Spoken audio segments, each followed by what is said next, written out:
How do we get people that are renting and paying way too much for rent to move up into housing that creates vacancies that some of these people can move into those vacancies?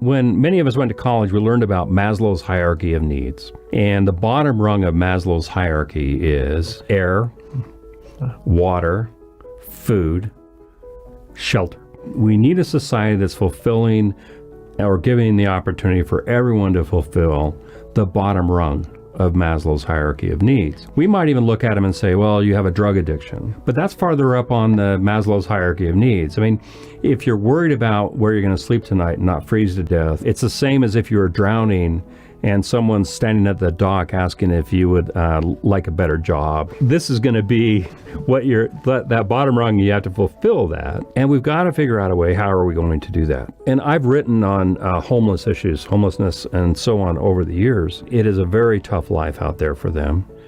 We do want to get them back into shelter, and that's probably the least amount of money we'll spend in getting them back into shelter in some manner than having them out on the streets. It's just a tough life. They've got to go hide their coats and sleeping bags every day, and half the time they go back and it's been stolen and it's going to be cold tonight. I mean, there are a million different issues that they're trying to deal with. Again, Habitat's mission is 30% to 60% AMI working families. I care about that too. How do we get people that are renting and paying way too much for rent to move up into housing that creates vacancies that some of these people can move into those vacancies? And right now it's a free-for-all on what people can get for rent. We need to have a system that people can get back into decent, affordable shelter, regardless of is renting or owning. And do you think that 3D printing is going to be an integral part of that, new technologies?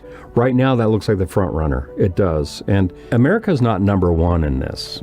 It's being done already. And we can look at all the housing that they're doing in China, Germany, and so on. We're not at the front of the spear. We're catching up. And so I think that there are a number of things that we need to do. Is we need to get people to look at this of how do we make it work? What do we need to do to make it work?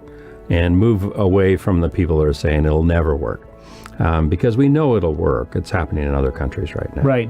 Thanks for listening to The Adrian Sinclair Show. You can find previous episodes on the Apodcast multi-channel network at apodcast.com. You can also stream this podcast on Spotify, iTunes, Google Podcasts, Podbean, and other audio platforms. And if you subscribe to our weekly newsletter, you'll get convenient short summaries of podcasts you may have missed. So check it out. And lastly, please support us by sharing our episodes on social media.